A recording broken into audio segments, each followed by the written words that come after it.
selamat sore. Selamat sore Kak Ade, boleh diceritakan ini agenda apa hari ini, sore ini? Agendanya ya preskon ya, untuk meluruskan pemberitaan-pemberitaan tentang saya yang sempat heboh ya, sampai ada yang merasa dirugikan. Jadi inilah teman-teman media saya kumpulkan untuk meluruskan pemberitaan-pemberitaan yang sempat menjadi kegaduhan. Seperti apa Kak Ade pemberitaannya? Pemberitaannya ya, beberapa waktu lalu, sekitar 2-3 hari yang lalu, ada 5 media yang memuat berita saya terkait dugaan penipuan. Ya, saya juga baru tahu itu pas saya disomasi. Ya, saya juga bingung, tiba-tiba dapat somasi nih, gitu. Di sini dari sekian banyak poin-poin yang disampaikan, mungkin saya langsung kepada intinya, karena kalau mau dibaca sekian banyak ini terlalu banyak. Jadi pada intinya, yang somasi saya ini, ya, saya perlu menyebutkan namanya. Mohon maaf sekali lagi, ini saya perlu sebutkan namanya demi meluruskan supaya tidak ada berita simpang siur yang juga berpotensi merugikan saya dan citra saya.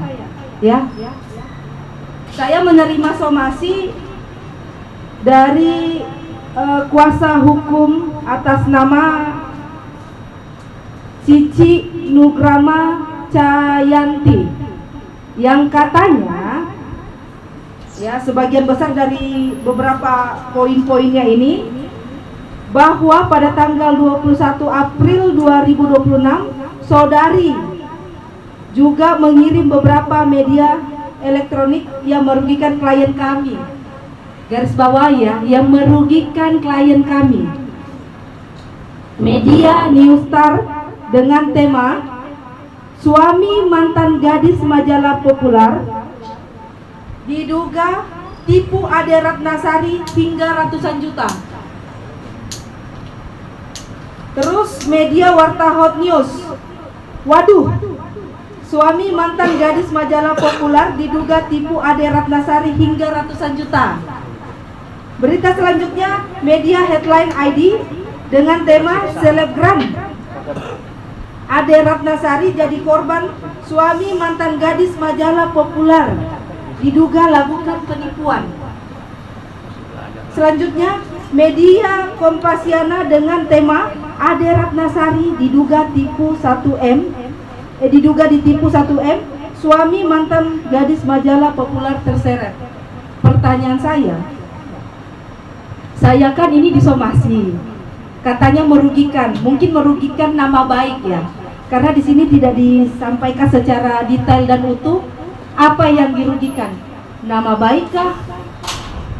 Terus apakah nama baik, sorry ya, mungkin kucing hewan peliharaannya kah? Nama baik siapa yang dirugikan? Karena di sini cuma dirugikan. Nah, saya luruskan, dari 4 media ini tidak satupun media yang menulis nama saudari yang mengirimkan somasi kepada saya. Ini ada pemberitanya. Ini wajah saya yang semanis ini, blur ya. Di sini diduga jadi korban penipuan. Dan saya baca beritanya 3 kali, kurang puas. Saya nggak mendapatkan nama Cici Nugrama ini, Nugrama Cayanti ini. Saya minta staf saya untuk membaca lagi. Mana tahu mata saya minus, ya.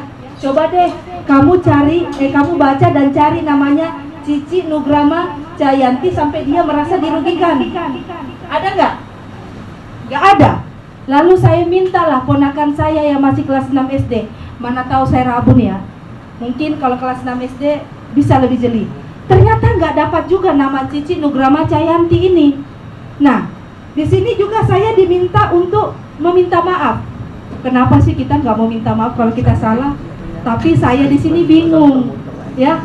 Cici Nugrama Cayanti ini merasa dirugikannya dalam hal apa, ya kan? Apakah karena judulnya diduga jadi korban penipuan suami mantan gadis populer? Pertanyaan saya gini, apakah yang tersinggung ini tentang gadis populer?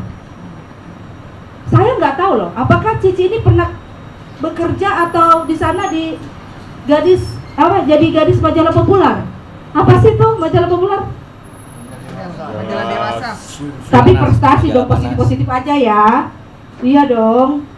Saya kalau masuk di majalah senang juga loh kawan-kawan. Ya. Harusnya saya senang kalau dibilang, kalau saya ya Ade Ratnasari, cover majalah populer. Bangga dong. Kecuali konteksnya ada something. Ya. Segala sesuatu, tidak hanya majalah atau apapun. Kalau memang ada konteks sesuatu yang tidak patut pada aturan, ya, pada hukum, itu juga tidak boleh. Makanya itu kan judulnya yang diberikan Kak Ade. Kenapa kok Kak Ade yang disomasi? Kalau ada judulnya ya. Bingung kan? Ya. Saya juga bingung. Saya bahkan chat kuasa hukumnya. Tolong kasih tahu saya di mana letak dirugikannya kliennya.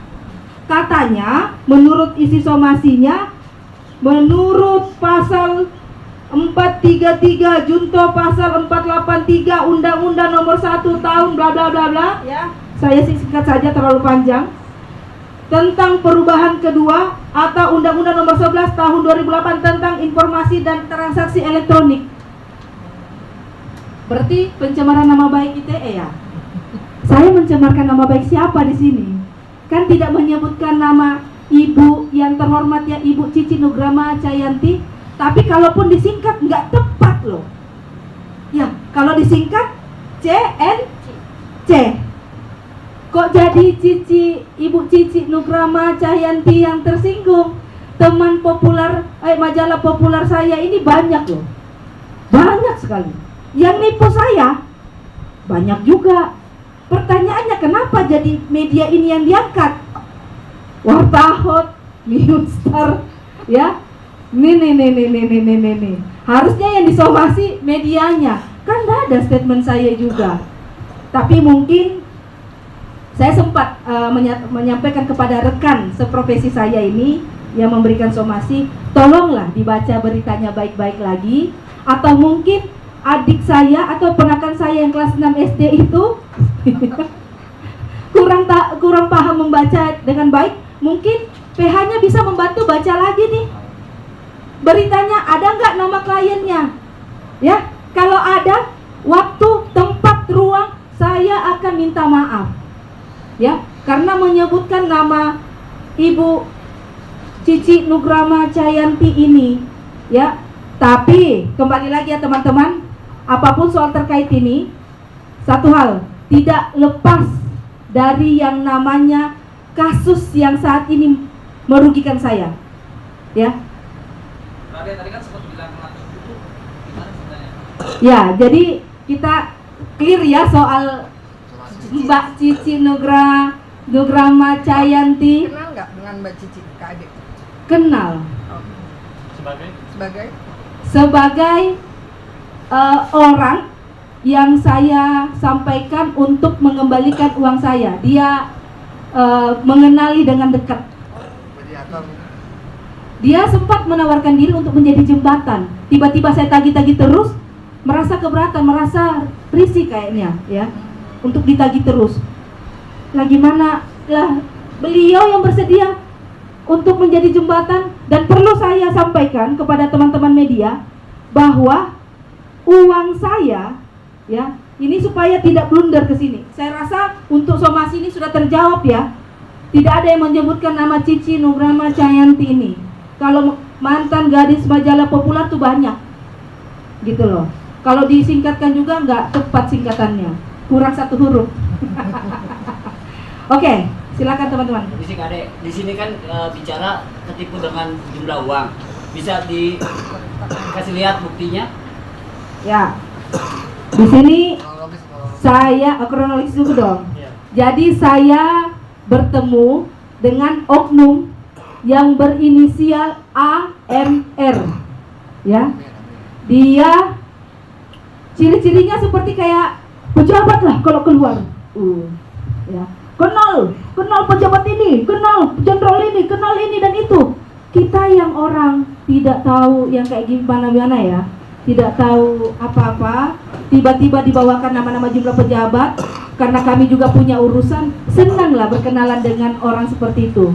Ya, singkat cerita, tiba-tiba saya dalam perjalanan ke Makassar untuk menjenguk bapak saya yang sedang sakit.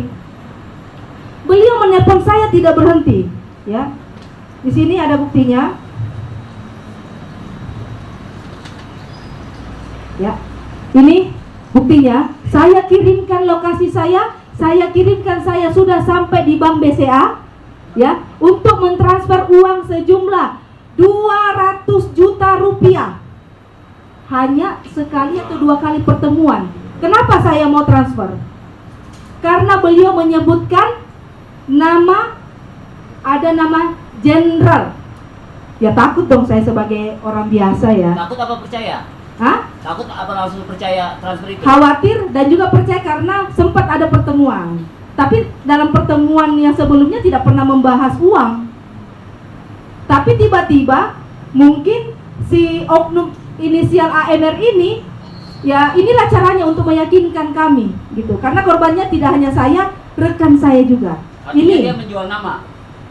setelah saya konfirmasi kepada pihak-pihak yang dijual namanya, dibawa namanya, mereka tidak menerima uang 1 perak pun dan tidak pernah menyuruh oknum AMR ini yang notabene-nya bukan pejabat, bukan ASN, dia hanyalah calo atau makelar. Ya. Ini juga pelajaran nih buat teman-teman. Hati-hati. Hati-hati kalau udah ada bergaya-gaya seperti pejabat, tanyain dulu identitasnya, kartu keanggotaannya. Jangan kayak Ade Ratnasari yang maling ini. Terus selanjutnya, beliau chat saya lagi, adik, kalau jenderal mau ke Semarang besok ada untuk beliau. Ditelepon lagi saya bilang dana saya terpecah-pecah. Ditelepon terus berkali-kali, ya. Langsunglah, karena saya percaya, nggak mungkin lah kalau ini disalahgunakan atau gimana ya. Karena saya pernah bertemu juga langsung sama Pak Jenderalnya. Tapi kok tiba-tiba ya, kok Pak Jenderalnya nggak minta langsung ya sama saya, gitu loh. Tapi ya sudah, saya pikirannya lurus-lurus saja saat itu. Dan dia tahu, saat itu saya dalam perjalanan lagi mau urus orang tua saya lagi sakit. Jadi pikiran saya lagi kalut, nggak berpikir panjang. Ini bukti saya mentransfer 200 juta teman-teman. Ya. Tidak hanya berhenti di sini, ya. Berikutnya, masih ada transaksi lagi 50 juta. Karena katanya masih butuh lagi, ya, sebesar 50 juta langsung ke rekening pribadinya. Ya, benar ya. Ini baru saya, rekan saya 800 juta, ya. Jadi kalau kami totalkan, karena kami sepaket nih 1 miliar 50 juta. Dan karena Mbak Cici ini datang ketemu sama kami di CNS di Senayan menjadi jembatan, dia mau menyelesaikan secara baik-baik adanya. Duit saat itu yang dijanjikan adalah 250 juta. Ya pada akhirnya cuma dikembalikan sebagian kecil, yaitu 150 juta. Dan itu bukan uang saya yang kembali. Uang sebagian kecil milik rekan saya. Dan perlu dicatat teman-teman, itu bukan pinjaman. Kami menyerahkan karena beliau menjanjikan, rekan saya menyerahkan karena beliau menjanjikan ada percepatan inilah, ngalah-ngalahin tuh pejabat di dalam instansi. Dialah yang paling tahu, ya. Cepat, 4 hari aja jadi nih. Ya namanya rekan saya juga pengennya cepat. Siapa sih orang yang nggak pengen cepat? Tahu-taunya keadaan itu saya rasa dimanfaatkan, ya. Itu. Sebetulnya itu apa sih yang dijanjikan sama si oknum itu? Ya, yang dijanjikan misalnya gini Pak, saya mau mengurus domisili. Saya ini capek, kadang-kadang kita ya, yang namanya manusia capek, ya ada keterbatasan tenaga juga, capek mengurus sana sini. Dia bantu mengurus, namanya dia calo. apa tuh maklar, ya cepat nih, cuman sejam jadinya, cuman sehari jadinya, asalkan ada duitmu langsung jadi. Ternyata itu tidak benar, karena tapi dia meminta duit bukan untuk jasanya, dia menjual nama pejabat-pejabat tinggi, ya, dia menjual nama pejabat-pejabat tinggi, baik itu di imigrasi, di Bareskrim Mabes Polri. Saya sudah konfirmasi langsung dan mereka semua mendukung untuk melaporkan oknum tersebut. Sebab kalau tidak mendukung kan jadi pertanyaan, ya kan? Tapi atas ini udah dilaporkan atas. Alhamdulillah hari ini saya sebagai korban, ya, telah melaporkan ini kepada Bareskrim Mabes Polri. Mereka menerima laporan dengan cepat. Bahkan tadi sempat ada diskusi, ya, sempat saya ceritakan, mereka sampai katakan bahwa ini merusak citra polisi. Oknum-oknum ini layak untuk cepat ditangani. Saya sampaikan terima kasih banyak kepada Kepala Badan Reserse Kriminal Polri, Mabes Polri, ya. Terima kasih atas atensinya. Saya selaku korban hanya bisa menyerahkan sepenuhnya kepada proses hukum yang berjalan. Tapi setelah itu ada komunikasi nggak Kak Ade? Setelah habis ditransfer, terus ada komunikasi lagi tidak? Kalau sama rekan saya yang kena juga, tidak ada komunikasi lagi, malah menantang gitu loh. Jadi kami anggap tidak ada upaya-upaya yang lain. Dipikirnya mungkin, ini menurut saya ya, ini kayak kasus kayak ngambil duit orang, kalau bayar sedikit udah dianggap utang piutang. Ini bukan utang piutang, ini murni kalau nggak diselesaikan baik-baik pidana, ya. Dugaannya penipuan, sebab ada sesuatu yang dijanjikan, kami mau mengeluarkan duitnya, yang dikembalikan baru sebagian kecil, gitu. Nah, nanti menyusul beberapa korban-korban lainnya akan merapat ke Mabes Polri untuk membuat laporan, ya. Berarti baru Kak Ade yang melapor, yang teman Ade, Kak Ade Ya. melapor juga. Teman saya mau melapor, cuman kondisi fisiknya lagi kurang mendukung. Tapi beberapa korban-korban lainnya ternyata korbannya bukan cuma saya dan rekan saya. Korbannya ada sejak tahun 2024, bahkan mungkin ke belakang, ya. Sudah banyak. Jadi kalau lihat orangnya langsung gayanya kayak pejabat, Parlente, LV, pokoknya banyak tuh brand-brandnya. Tapi baru sekali ketemu ya Kak Ade? Baru Dua kali. Oh, 2 kali. Ketiga kalinya saya udah nggak mau ketemu. Nanti habis isi kantong saya. Nanti bisa bilang salah satu oknum tersebut bisa bilang Markus, ya. Markus, Ya. lebih tepatnya mungkin seperti itu. Makelar kasus. Tapi kalau makelar kasus, kadang ada nggak semuanya konotasinya negatif loh. Ada yang benar-benar mengurus. Tapi kalau ini Kalau kami keluarkan anggaran segitu terus kami dapatkan sesuai, ya nggak jadi masalah. Ini kita udah keluarkan, nggak ada sama sekali. Hasilnya. Sampai sekarang nggak ada juga. Nggak ada. Saya kejar orangnya, saya minta pertanggungjawabannya, tidak ada upaya dan itikat baik. Bahkan saya bilang di dalam chat saya kepada istrinya,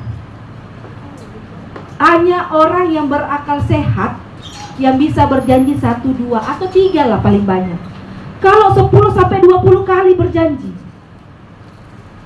menurut saya itu udah kurang sehat. Tolong diperiksa, gitu. Harapannya gimana sih, mau balikan, bisa dimaafkan atau memang proses hukum terus berlanjut?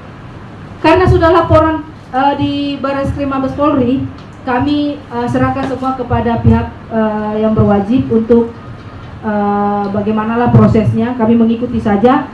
Tapi kalau mau dibilang itikat baiknya harusnya dari kemarin-kemarin, bukannya minta maaf, malah berikan saya somasi.